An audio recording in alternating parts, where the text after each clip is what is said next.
He tenido la oportunidad de ser pionero durante varios años en mi trabajo, en mi servicio en África. Pero es curioso que después de llegar a un lugar, estar el terreno baldío, empezar a construir, empezar a trabajar con las personas, empezar a ver fruto, cuando la obra ya empieza a enderezarse, siempre ocurría algo, o era una enfermedad o un problema económico que nos hacía salir de ese lugar. Y siempre con ese sinsabor de decir, bueno, no es que nunca vamos a ver el resultado de tanto y tanto esfuerzo. Y esto me ha hecho pensar mucho antes de compartir esto que voy a compartir hoy, ¿no? Porque todos tenemos claro que Dios tiene un plan perfecto. Todo lo que nos ocurre en esta vida no es para mal. Lo sabemos, a pesar de cuando estemos metidos en el laberinto, no tengamos esta facilidad de reflexionar de esta manera, ni siquiera cuando Él nos corrige. Nuestra oración bien podría ser esta: Señor, ayúdame a ver lo que tú ves y actuar en consecuencia. Esto podría ayudarme a reflexionar muchas veces y no ser impulsivo frente a las situaciones que me rodean. El libro de Jonás es una clara voz de Dios llamando a todos los que han gustado de su amor salvador para compartir ese amor con otros, sin la restricción de las costumbres sociales o la prohibición del orgullo, dejando todo eso a un lado por el placer de obedecer la voz de Dios.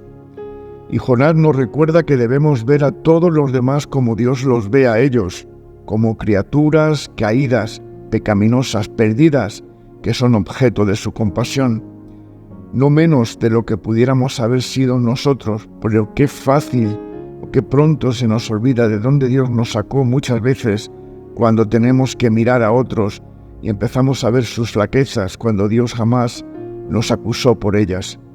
El Señor nos mostrará en la medida que transitamos por la vida qué significa hacer su voluntad. Y te invito a leer conmigo en el libro de Jonás, en el capítulo 4, versos 6 al 7, donde dice la Escritura: Ahora bien, el Señor Dios proveyó que una planta frondosa creciera allí, y pronto extendió sus anchas hojas sobre la cabeza de Jonás y lo protegió del sol. Esto le trajo alivio, y Jonás estuvo muy agradecido por la planta. Pero Dios también proveyó un gusano. Al amanecer del día siguiente, el gusano se comió el tallo de la planta, de modo que ésta se marchitó. Que el Señor bendiga su palabra. El crecimiento de la planta produjo una gran alegría, un gran gozo en Jonás. Se le veía feliz, se sentía amado, sustentado, a pesar de su desobediencia.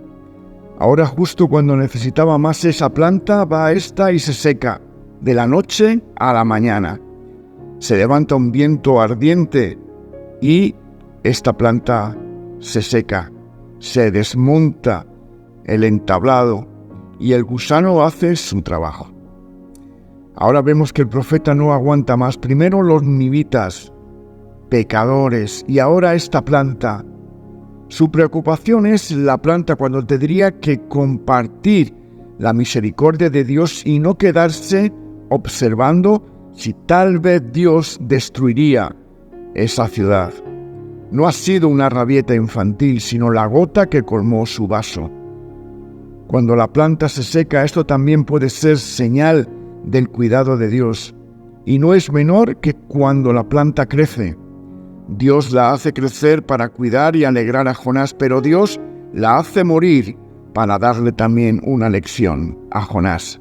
Sale su egocentrismo, su perversidad, su obstinación, su nacionalismo a relucir. A veces aguantamos periodos de sufrimiento, pero basta un pequeño detalle sin aparente importancia para bloquearnos. La destrucción de la planta ha venido a confirmar para Jonás este carácter incomprensible del Señor.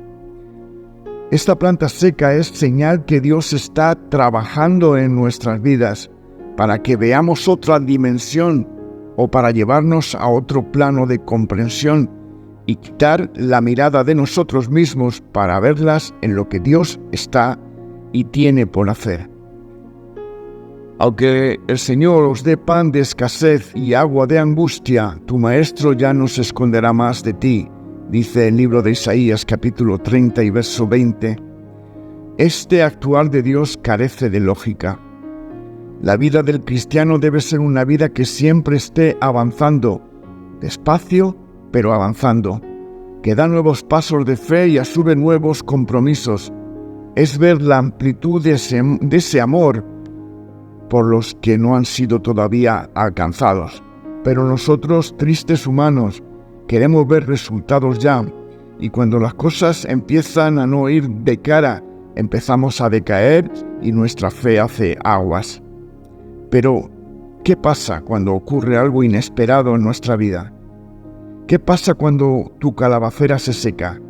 ¿Cómo reaccionas cuando recibes una llamada telefónica inoportuna a altas horas de la noche para anunciarte una desgracia?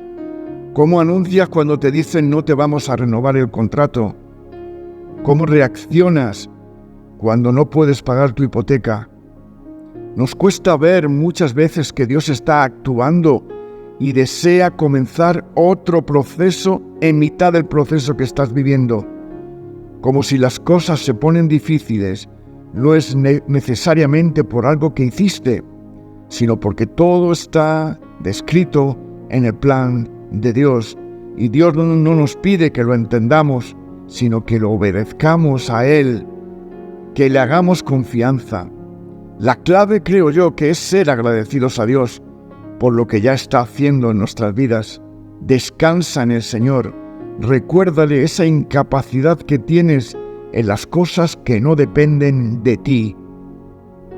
Muchas veces cuando Dios permite que se sequen determinadas cosas, y esto acompañado de un viento cortante y abrasador, es para acercarnos más a su propósito, a nuestro Nínive, porque es hacia donde Él quiere que vayamos y le sirvamos. Si todo fuera alegría, paz, bienestar, progreso, en las iglesias o en las vidas, nos olvidaríamos del resto del mundo. Quizás nuestras calabaceras se sequen de vez en cuando para hacernos solidarios con un mundo necesitado, donde el sol abrasa y no hay calabaceras con qué cubrirse. Tal vez sentados frente a nuestras plantas secas, Dios nos diga: lloras por la suerte de esta planta, pero tú no creaste esta planta, fue un regalo mío. El Señor le revela que el egoísmo excesivo siempre procede de la falta de madurez. Su actitud es realmente absurda. ¿Te dueles por esta dificultad y no ves cómo yo me duelo por las grandes dificultades y dolores del mundo al que te envío? Lo importante no es lo que no tenemos, sino qué hacemos con lo que ya tenemos, con lo que ya nos ha sido dado y confiado. El pueblo de Dios siempre ha sido propenso a un espíritu religioso que le vuelve duro, incomprensible e impaciente con los pecadores, con sus semejantes. No te conformes con pensar tengo que hacerlo, sino que lo hago porque complace al Señor. Pedro, después de ser confrontado en esa conversación con el Señor al borde del agua, le dice: tú sabes, Señor, que te amo, pero tú sabes también que soy limitado, que soy un fracasado, que necesito de ti para hacer lo que tú me pides. Y fue entonces cuando el Señor pudo decirle que a partir de ese momento su vida sería fructífera, que él había entendido, y por ello le dijo: apacienta mis ovejas. Ojo, que una prueba en vez de fortalecerte te haga ser desagradecido ante la misericordia divina.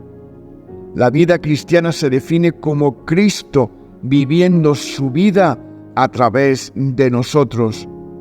Nosotros no podemos hacerlo por nosotros mismos, tampoco por medio del cumplimiento de ciertas normas inspiradas en una buena ética, inspiradas en una buena ley, en intentar cumplirla. Necesitamos una ayuda externa la ayuda del Espíritu Santo que nos ayude a ver cuánto aún nos queda por recorrer. Por supuesto que no hay nada malo en esa ley, en esas normas. El problema somos nosotros. Hubo 3 periodos, a mi parecer, en la vida del apóstol Pablo. Primero fue cuando él era un fariseo orgulloso, independiente y satisfecho de sí mismo. Se describió en este periodo como irreprensible. Él guardaba la ley escrupulosamente, observando todas sus ceremonias. El segundo periodo comenzó en el camino a Damasco, cuando llegó a conocer a Cristo como su Salvador personal. Entonces empezó la lucha, justo cuando caía de rodillas al suelo. Trató de vivir la vida cristiana por su propia fuerza, comparándola con lo que había aprendido, con lo que había defendido, pero fracasó miserablemente. Libró una batalla violenta, pero sufrió un gran fracaso. Luego descubrió que no había ningún bien en su naturaleza humana y que tampoco había poder alguno en su nueva naturaleza. Seguía haciendo las cosas mal y tropezando hoy sí y mañana también, pues no veía. El tercer periodo comenzó en Romanos 8:9, cuando salió a la luz por gracia de una victoria completa por medio del Espíritu Santo. Y por amor empezó a guardar los mandamientos. Y ese texto en Romanos dice: pero ustedes no están dominados por su naturaleza pecaminosa, son controlados por el Espíritu. Si el Espíritu de Dios vive en ustedes, y recuerden que los que no tienen al Espíritu de Cristo en ellos, de ninguna manera pertenecen a Él, nos dice la Nueva Traducción Viviente. Cristo no solamente murió para quitar la culpa del pecado, sino también para que pudiéramos estar unidos a Él, para no poder vivir una vida solitaria, sino dependiendo siempre de nuestra comunión y relación con Él. Él vive la vida cristiana a través de nosotros. Nosotros no podemos vivirla mediante nuestras propias fuerzas. Es imposible. No podemos vivirla tampoco por medio de la ley y de las normas. Hay que morir.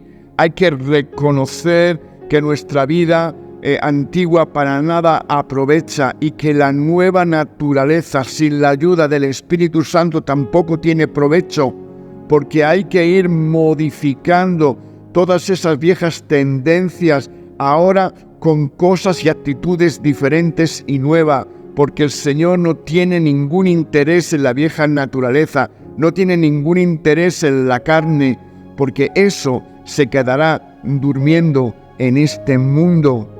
El Señor quiere que seamos comprensibles, que le obedezcamos, a pesar de que no entendamos lo que hay delante de nosotros, que le obedezcamos para cumplir la misión que tenemos por delante. No es fácil, claro que no es fácil. Es cuestión de negarse, es cuestión de obedecer, es cuestión de coger la cruz, de poner la otra mejilla. Y evidentemente no podemos hacerlo por nuestras propias fuerzas. Qué gran ejemplo tenemos en el apóstol Pablo, que nos hace entender que hay que reciclarse, hay que resetearse, hay que desaprender muchas veces lo que viene viciado por las circunstancias de la vida, para no poner nuestra mirada en las calabaceras, en la seguridad de este mundo que un día viene y al otro se seca y desaparece. No podemos quedarnos en nuestros propios razonamientos sentados en la colina para ver si Dios destruirá o no destruirá Nínive, no para ver si Dios salvará a Nínive. Muchas veces tenemos el juicio fácil en nuestro corazón, pensando que esta gente no merece lo que ni tú ni yo merecíamos, que ha sido por absoluta gracia que hoy podemos estar dirigiéndonos libremente al Señor y pidiéndole ayuda. Señor, si es tu voluntad, heme aquí, envíame a mí, Señor. Estoy dispuesto, pero reconozco que no entiendo nada. Reconozco que me cuesta obedecerte. Reconozco que pongo mi mirada en las cosas que a mí me parecen correctas y justas. Señor, ten misericordia de mí, ten misericordia de mi vida, Señor, como la tuviste cuando andaba perdido en mis delitos y en mis pecados, y hazme ver que tu compasión se renueva cada mañana. Eres bueno, Señor, que nunca se nos olvide, y que siga extendiéndose su gracia, Señor, por el resto del mundo. En Cristo Jesús. Amén y amén.